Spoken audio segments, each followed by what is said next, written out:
오늘 소개할 사건은 남성분 사건인데 70대 초반의 고령이십니다. 채무가 7,500만 원 정도 있으셨는데 이분이 영끌한 아파트가 있어서 재산은 꽤 있는 분이었습니다. 210만 원 정도 경비 그 일 하시는 분이었고, 자, 이분은 채무가 왜 발생했는가? 인술서를 보면 지인으로부터 V글로벌에 투자하면 돈 벌 수 있다.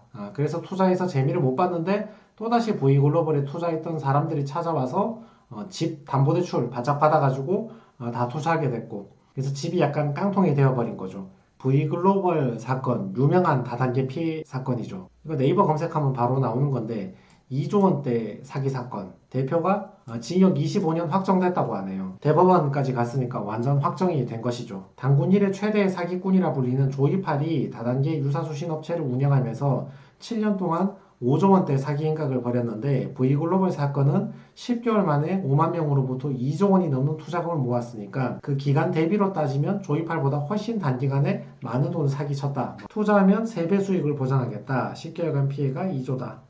조이팔에 맞먹는 사기였다. 다단계 수법이 비슷하죠. 어떤 사람이 이제 밑에 조직을 이렇게 라인이 만들어지잖아요. 그 밑으로 이제 2명, 3명 이렇게 계속 생기는 거고, 그 밑에 또 이렇게 라인이 생기는 거죠. 사기꾼 주모자가 혼자서 그 많은 걸 영업해서 다 파는 게 아니고 이 밑에서 각자 팔아서 오면 이제 수당이 위로 올라오는 거죠.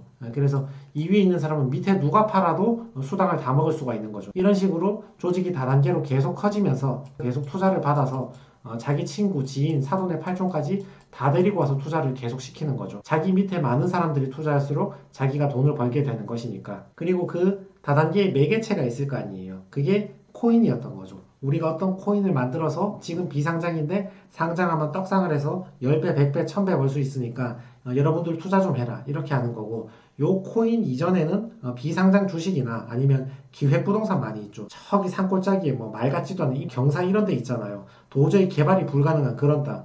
그런 땅 한 필지에 막 100명씩 때려 박는 거죠. 딱 그 사기치기 좋은 금액, 딱 그 5천만 원, 딱 요런 사이즈로 만들어가지고 한 필지를 막 쪼개가지고 수백 명, 수천 명 사람한테 팔아먹는 거죠. 그 땅 사봐야 그거 아무 쓸데없는 쓰레기 땅이죠. 개발도 안 되고 공유자가 수백 명이 있는데 공유물 처분하려면 전원의 동의가 필요한데 언제 모여서 전원의 동의를 받아서 그걸 개발해서 팔고 하겠어요. 그 돈 다 날린 거죠. 그래서 다단계 사기의 매개체는 예전에는 기획부동산이었다면 그게 비상장 주식에서 비상장 코인으로 이렇게 계속 발전하고 있다. 뭐 그런 뜻이니까 요거 주의 좀 하셔야 됩니다. 자, 사기 피해자 주의사항. 사기 피해자는 개인회생을 할 때 내가 사기 피해를 당해서 채무가 늘어났어. 이런 사람이 개인회생을 할 때는 어떤 주의사항이 있는가? 먼저 청산가치를 이해해야 됩니다. 개인회생에서는 청산가치보다 변제금의 합계가 더 커야 되거든요. 예를 들어서 어떤 사람이 도박탕진으로 5천만 원 날리고 자기 통장에서 5천만 원 출금해서 썼는데 어디에 썼는지 설명을 못해. 그러면 도박탕진한 거하고 설명 못하는 거하고 합쳐서 1억 원이 청산가치에 반영이 되거든요. 그러면 청산가치 1억보다 36개월 동안 변제하는 변제금의 합계가 더 커야 된다고 말했잖아요. 그럼 36개월 동안 1억 이상 변제하란 말은 1억 나누기 36개월 하면 월 277만 원 이상 변제하라 그런 말이 되죠. 근데 이 사람 만약에 월급이 200만 원이면 어떻게 해? 그럼 기각이지. 어떻게 변제해?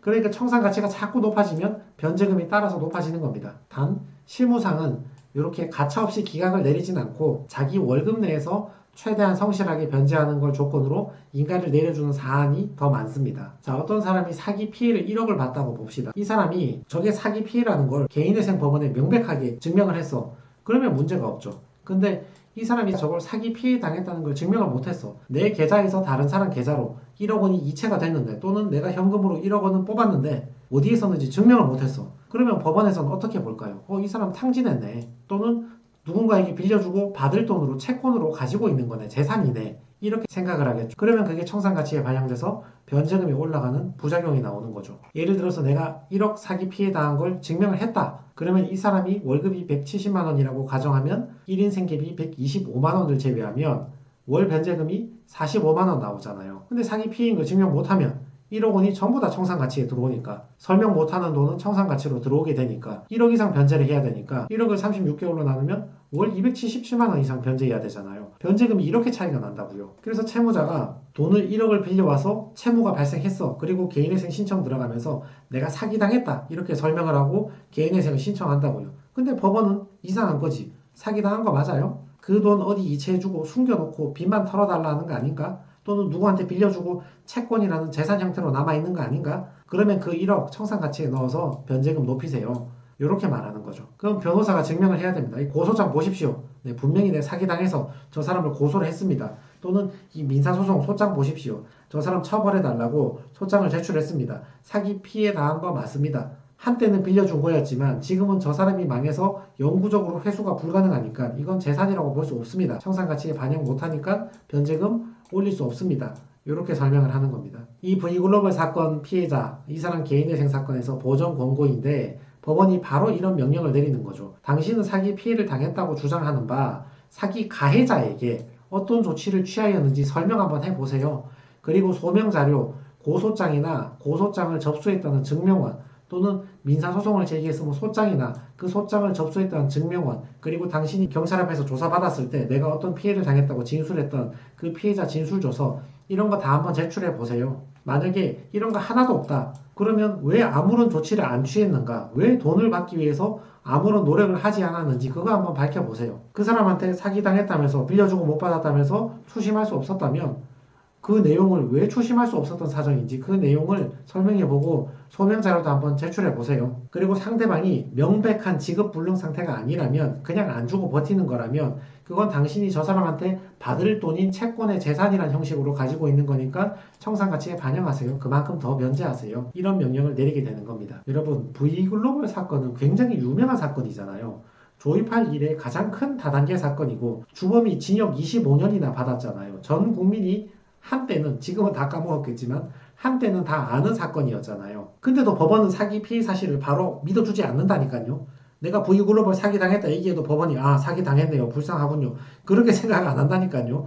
사기당했으면 고소장이나 민사소장 제출해봐라. 그 사기당했다는 건 당신 사정이고 나는 모르겠으니까 소장하고 고소장 한번 제출해보세요. 증명해보세요. 못하면 청산가치 집어넣고 변제 다 하세요. 1억 사기당했다는 거 전부 다 변제하세요. 법원은 이렇게 나온다니까요. 하물며 저렇게 유명한 사건도 증명하라고 하는데 하물며 전혀 유명하지 않은 나의 지인, 친구, 가족 또는 상거래처에게 돈을 빌려주고 돈을 떼었다면 그게 사기라고 주장을 한다면 법원에서는 더더욱 증명하라고 요구를 하겠죠. 사기 맞아요? 돈 빼돌린 거 아니에요? 은닉한 거 아니에요? 아니면 돌려받을 수 있는 채권이니까 그거는 재산으로 봐야 되는 거 아닌가요? 더더욱 소명을 요구하겠죠. 그럼 이때 채무자는 어떻게 하냐? 일단 첫 번째로 혼자 고소하시면 되지. 경찰 찾아가서 저 사람 고소해서 저 사람 유죄 만들어버리고 검찰에서 기소했다고 나한테 처분 결과 통지서 보내줬으니까 내 진짜 사기당한 거 맞습니다. 이렇게 증명을 하면 돼. 근데 문제는 뭐냐 하면 돈 빌려주고 떼인 사람이 특히 채무자들은